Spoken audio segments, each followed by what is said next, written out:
14 Champions League trophies, 36 La Liga titles, the club of the century. But Real Madrid wasn't always this untouchable empire. Believe it or not, it all started with a group of academics and students in 1897 playing on Sunday mornings at a place called Moncloa. They weren't real yet, they were just a small society of football lovers. Today, we're diving into the legendary rise of the kings of Europe. How did a small club in a tavern become the biggest sports brand on the planet? Let's get into it. Now it's time to show your support by liking the video and subscribing. Let's continue with the video. In 1902, the club officially became Madrid Football Club, but the man who really put them on the map was Carlos Padrós. He wanted to prove Madrid could hang with the best, so he organized the first national tournament in Spain to honor the coronation of King Alfonso XIII. That tournament eventually became the Copa del Rey we know today. The club was growing fast, but 1920 was the year that changed their identity forever. King Alfonso XIII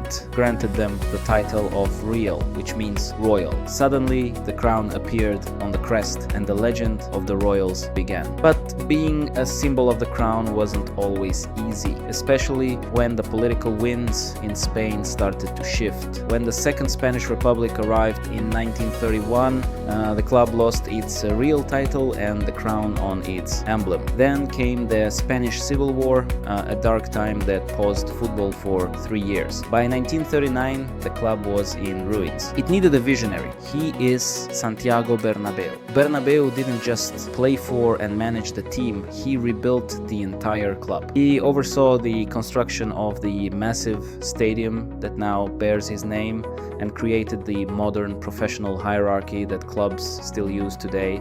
But his biggest move, signing a guy named Alfredo Di Stefano in 1953. Alongside legends like Puskás and Gento, Bernabéu's Madrid established a dynasty, winning 5 straight European Cups. They didn't just play football, they owned Europe. Fast forward to 2000, Real Madrid was in debt and Florentino Pérez had a wild plan. He promised to sign Luis Figo from their arch rivals, Barcelona. Everyone thought it was impossible, but he did it. This kicked off the Galácticos era. Every summer, a new superstar, Zidane, Ronaldo, Beckham, Cannavaro. It was a marketing goldmine and it brought the 2002 Champions League trophy. But it wasn't always smooth sailing. After a few dry years, Perez returned in 2009 with a second Galácticos project, breaking records to sign Kaká and a young Portuguese star named Cristiano Ronaldo. That signing would rewrite every record in football history. In 2016, Zinedine Zidane took the wheel as manager. What followed was unprecedented.